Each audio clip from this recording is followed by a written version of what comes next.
Mark Mix. He's the president and chief executive officer of the National Right to Work Foundation.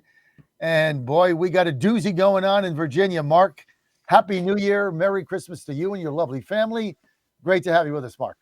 John, good to be with you. You're kind of salty today, so I'm on alert right now, boy. You've putting it to the last two guests on your show. So, but it's good to be with you.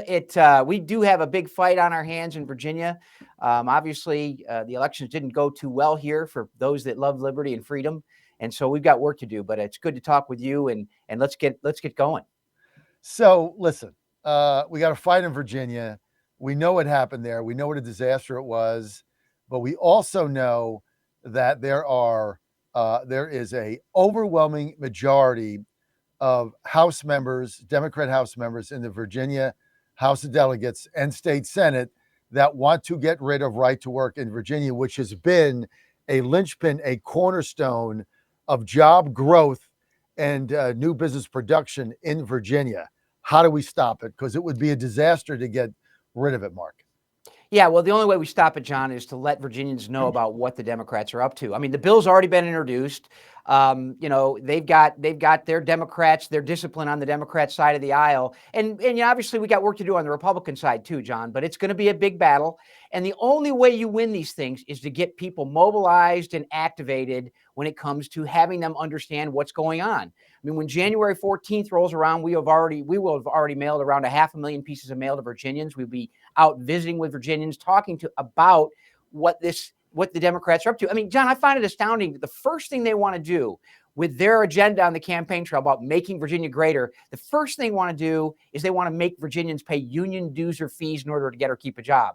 That's, it kind of tells you, it's a tell about what they really are interested in. They're interested in money and power for organized labor, and that translates into more political power. It's a vicious cycle, but the money is the key, and the ability to say to you, John Frederick, you can't work unless you pay me $50 a month or $100 a month or whatever it is.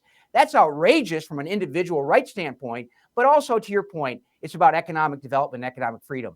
10 times the growth rate in right-to-work states and manufacturing jobs compared to those states that have forced unionism. I mean, the numbers just don't lie. This is about political power and about a grab for more money and for more power politically.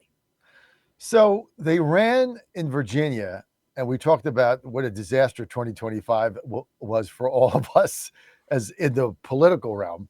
So they ran on affordability. How does taking $100 out of your paycheck a month, how does that help affordability in Virginia?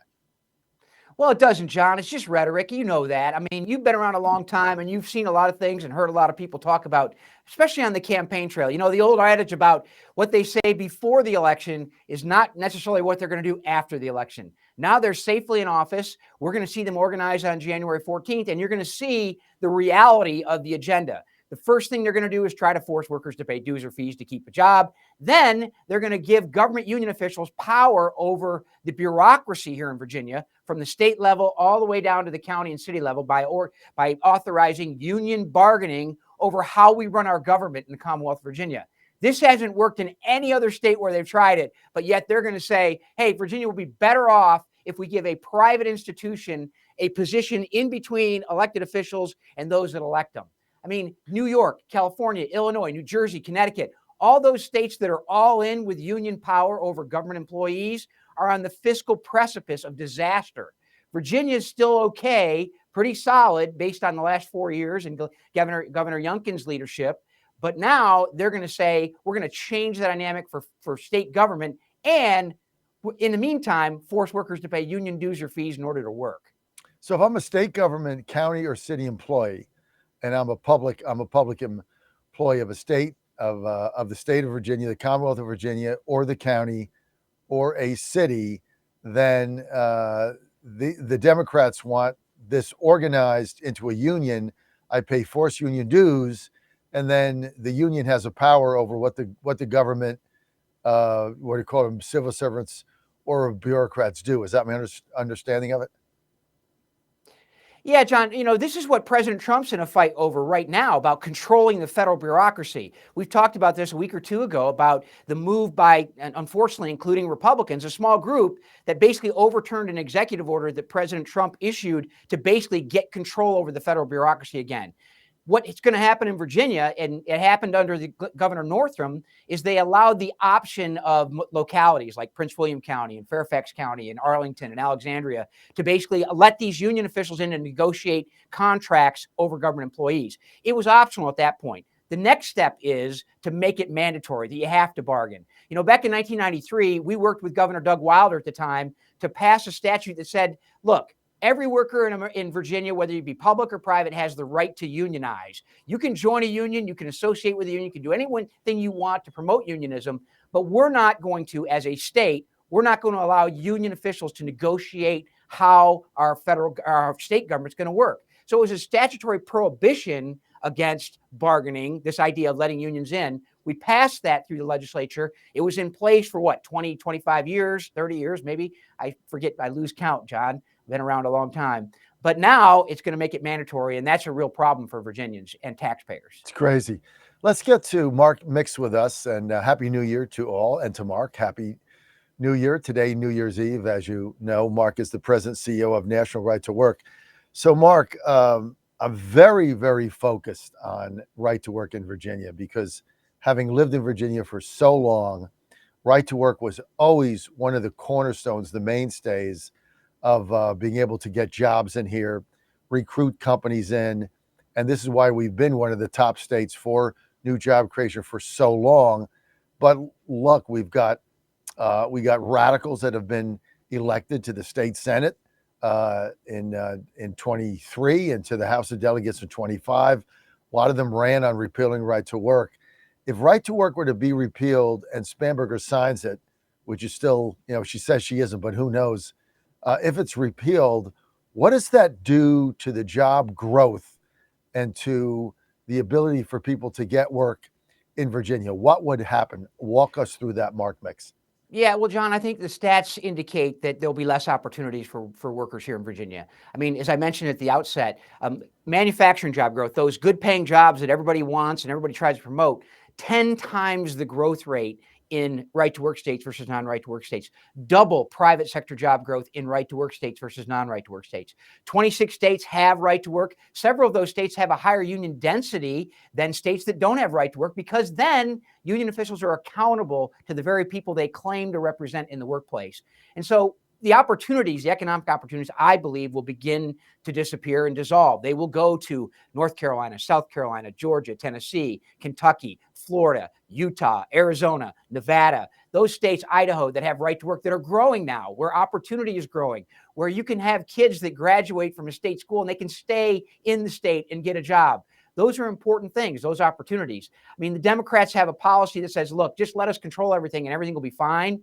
That hasn't worked out anytime, anywhere. And as I mentioned, those states that have embraced this and don't have right to work laws and promote forced unionism and encourage forced unionism and basically protect forced unionism, those states are really on the decline. And you can see it. It's not even a debate anymore, John. The union officials, when they look at the numbers, they'll say, well, workers in non-right to work states make more money. But if you adjust for cost of living, which every economic study does, except for union wages, when you adjust for cost of living, workers are way better off in right to work states, not only from a Freeman standpoint, from a disposable income standpoint as well. So let me ask you this. If Abigail Spanberger, the governor, if she were to veto, if she were to not veto the repeal of right to work, she were to sign it. When she goes out, all Virginia governors, they spend a lot of time going out across the country and internationally in trying to get business to come here. And she got rid of right to work, and she's out in another state or she's in another country. She's traveling internationally. And look, Youngkin did it, McAuliffe did it, right? Bob McDonald did it, etc. What happens? What does she say? Like, what does she tell a company that is, they're looking at North Carolina, Georgia, Florida, Virginia. She just repealed right to work, and the company's evaluating whether or not to come here and maybe bring 1,000 jobs. What does she tell them?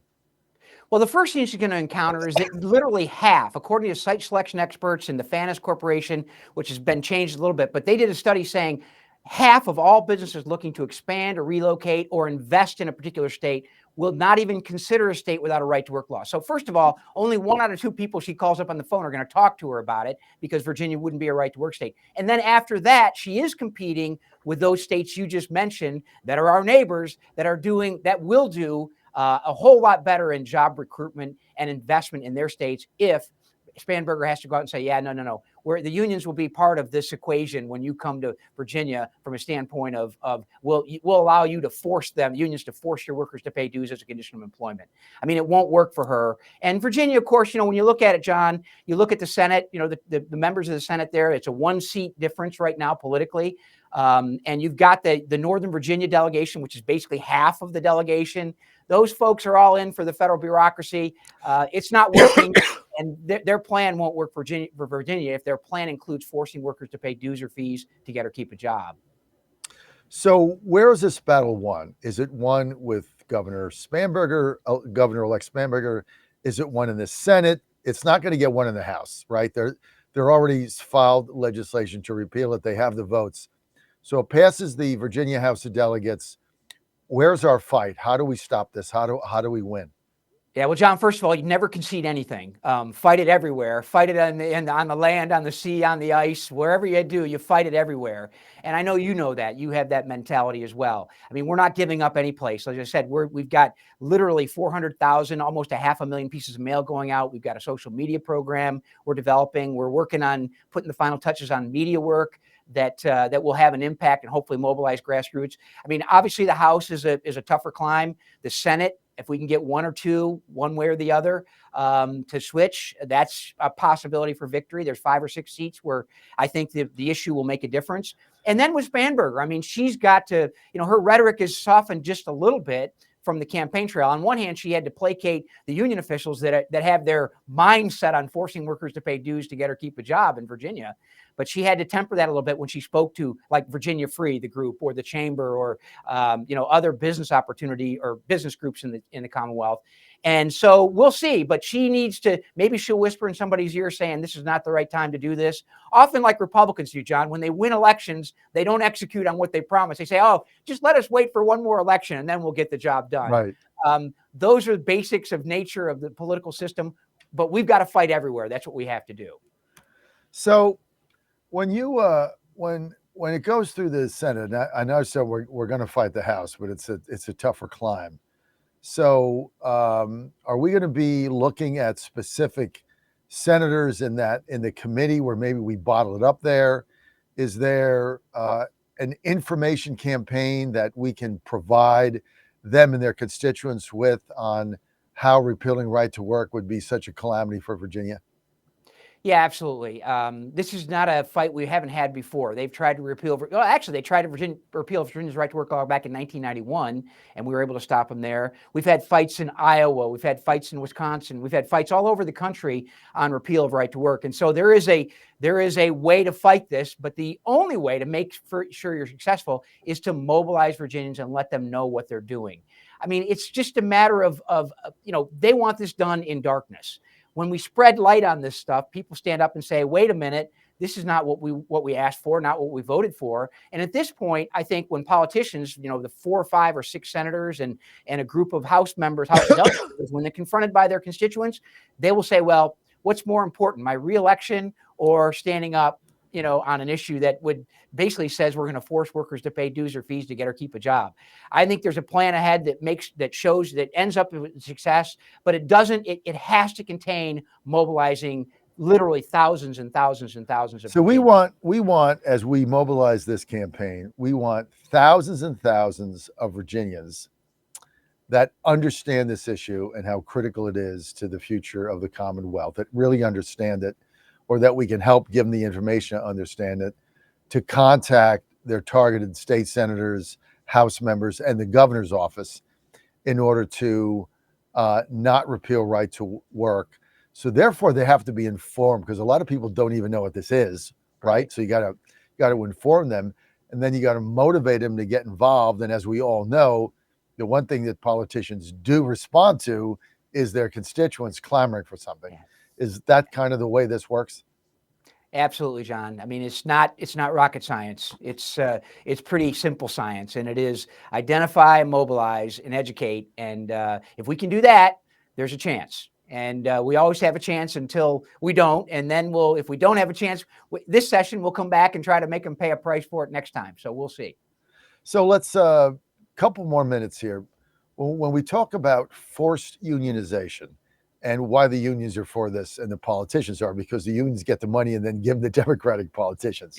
Just give us a crash course. Like, how does this cycle of money work? Oh my gosh, John, it is, people think when we talk about money in politics, we think of, the Soroses and the Bezoses and the whatever all those tech bros are. I mean, there's a lot of money in politics, but organized labor has been probably the biggest player in political money for the last several decades. I mean, literally, we know just from reports they file, and believe me, this is just the tip of the iceberg. We can document $2 billion every 2 years in basically lobbying and politics for organized labor when you put it all in.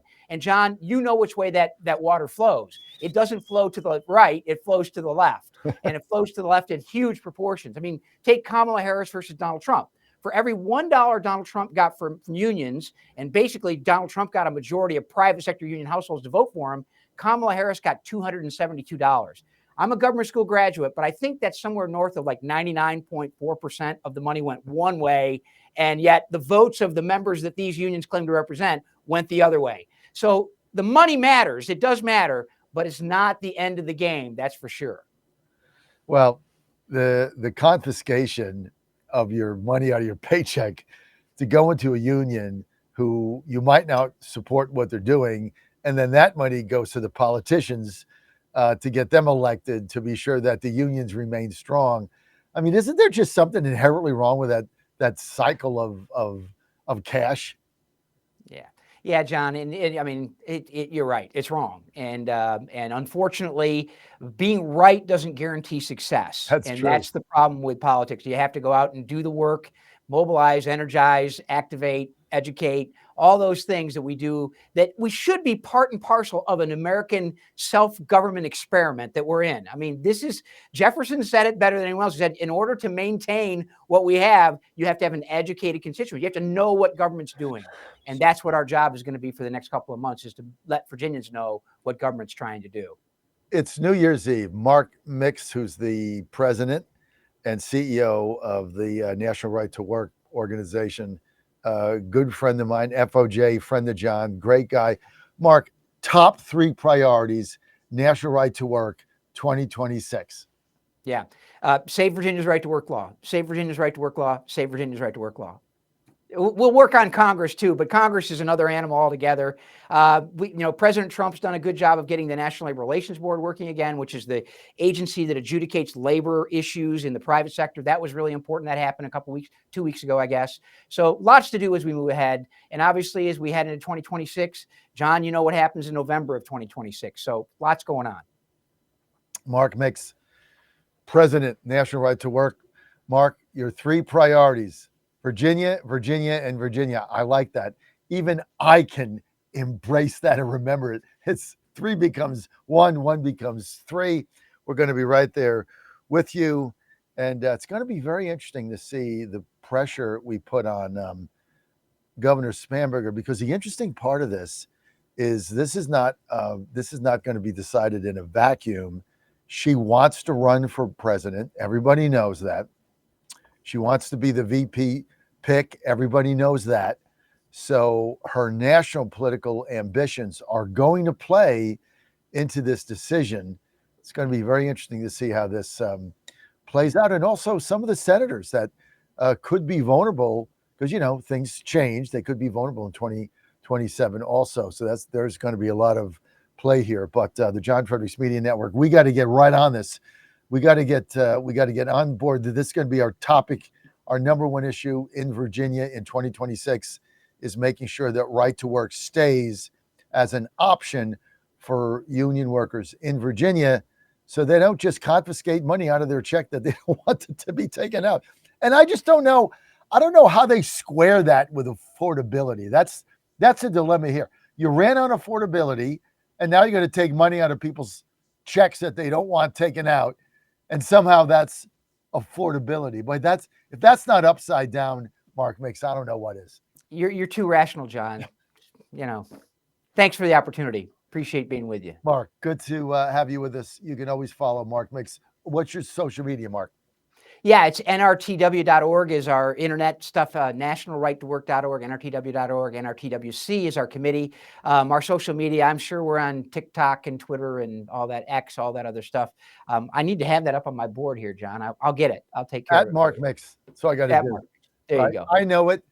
At Mark Mix. Can't get easier than that. Mark, thanks for being with us. Appreciate it. It's always a privilege, John. Thank you. Happy New Year. You too. Georgia Gang, next.